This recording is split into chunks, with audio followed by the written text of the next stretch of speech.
Otra de las cosas o de los temas nacionales fue lo que pasó, me parece que fue un día importante y ojalá sea un día bisagra, el 9 de septiembre, Día Mundial contra las Falsas Denuncias.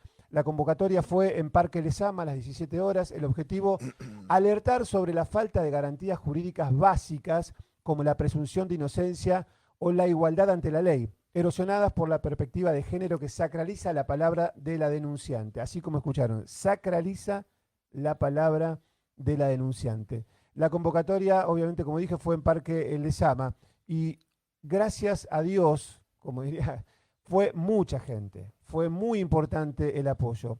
Y si hay un caso emblemático que tiene que ver con las falsas denuncias, que fue detenido en un principio, los medios hicieron cualquier cosa y dijeron cualquier cosa, es el caso del profesor Juan Bongiovanni, que está detenido y fue juzgado y fue condenado precisamente por esta situación. Ha tenido la amabilidad de atendernos en esta mañana de sábado su hermana, Paz Bongiovanni. Paz, Pablo Gordillo y todo el equipo de A los Sillazos te saluda. ¿Cómo estás? ¿Qué tal? Buenos días, Pablo. Gracias por llamarme. Bueno, gracias por atendernos. Paz, contanos un Sí, poquito brevemente qué fue lo que pasó con Juan, toda la situación que puedas contar. sí.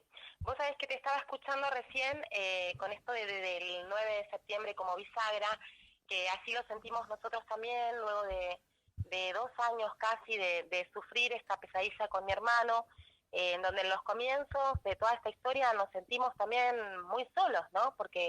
Y la importancia de que en los programas, así como estás haciendo, estas cosas se visibilicen, porque realmente los medios de comunicación, como bien dijiste, en los comienzos de la historia de mi hermano fueron terribles, ¿sí? Generando de este modo también una condena social y una presión social que después es también remar, no solo con un aparato judicial coaptado totalmente con la perspectiva de género, sino con la opinión de la sociedad, ¿no? Qué Claro, importante que es de esto que estás haciendo. claro, claro. Eh, la historia de mi hermano es profesor de filosofía, trabajador social, eh, profesor en ciencias de la educación. Él ejerció en escuelas secundarias en sus comienzos. Un día entra a trabajar en una de las escuelas, más de 20 años de carrera docente. Mi hermano Juan tiene 44 años. Entra a trabajar en una de las escuelas y le dicen que no podía ingresar, ya que los habían notificado de que tenía una denuncia penal. Mi hermano no estaba enterado. Esto también es terrible porque alguien va, hace una denuncia y tampoco te notifica la justicia como corresponde, ¿no? Claro. ¿Cómo que no puedo ingresar? No, mira, por abuso sexual. Bueno, mi hermano enseguida buscamos un abogado penal. Él se quería presentar a declarar de manera espontánea, voluntaria, tenía una fecha para hacerlo. La carátula era abuso sexual simple. Unos días antes de su declaración voluntaria, nos notifican que habían hecho un cambio en su calificación legal, ¿sí? Que de abuso Es sexual decir, simple había pasado a abuso sexual gravemente ultrajante. Esto es algo que es una estrategia que se suele hacer para poder efectivizar la prisión preventiva. claro, Bueno, hacen ese perdón que te cambio. corte, Paz. Sí, Si hubiese sido la carátula abuso sexual simple, a él no lo hubiesen podido detener. Es decir, por lo menos claro, no era claro. preventivo. Cambiaron la carátula para detenerlo. Exacto, porque los hechos eran los mismos. La declaración, las denuncias fueron dos, de dos exalumnas, por supuestos hechos que pasaron hace más de 10 años atrás. Estas denunciantes fueron amigas de Juan y de la compañera de Juan, de 11 años de pareja, porque bueno, en el momento de los hechos tenían casi 18 años, 17 años y medio. Crecieron, egresaron de la escuela secundaria, continuaron trabajando en un barrio, en un voluntariado social, y fueron amigas de Juan hasta 2 meses antes de que lo denunciaron. Bueno, como te decía, se hizo este cambio de calificación legal. En ese momento entonces a Juan lo detienen. Y acá está esto que vos decías de la presunción de inocencia.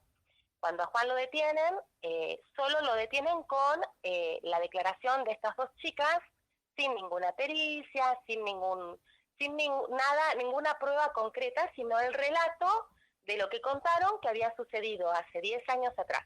Es decir, A partir de, solo el relato sirvió para sí, detener a Juan. sí, solo el relato de dos exalumnas sirvió para detener a Juan, y a partir de ahí comenzó la pesadilla, porque mi hermano, como dice mi hermano, yo con esto descubro que siempre se puede estar peor, ¿sí? Porque, bueno, Juan primero estuvo en la DDI de Bahía Blanca, no existió la presunción de inocencia, no existió confirmar si realmente estas chicas estaban diciendo la verdad, no hay testigos oculares en estos casos, entonces tampoco es que hay testigos que puedan decir esto sí pasó, yo lo vi, Claro. bueno, con este cambio de calificación, entonces Juan, luego de un mes y medio en la EDI, fue trasladado a un penal con la larga y enorme cantidad de cosas que uno no cree que pueden existir hasta que suceden en un entorno cercano. La falta de pruebas, la falta de pericias. Cuando se realizan pericias, las pericias lo único que pueden decir es que las denunciantes no fabulan, que es un relato coherente. Es una locura pero... esto de que las mujeres no mienten. Hoy leía algo de Carlos Balmaceda, Sí. haciendo el ejemplo, comparándolo con esta mujer que intentó matar a Cristina, la cantidad de mentiras Sí. que dio en una semana, que dijo en una semana, es Sí. terrible. Sí. Paz, Sí. Sí. acá hay un compañero de mesa que te quiere hacer una pregunta, Félix Colachili. Paz, ¿cómo ¿cómo no? estás? Mucho gusto, Félix te habla. Te molesto yo por lo siguiente. Tu hermano, aparte de profesor de filosofía, creo que es también profesor de derechos humanos y que tiene una actividad, ha tenido una actividad social importante, incluso trabajando con muchos alumnos en algún voluntariado. Sí.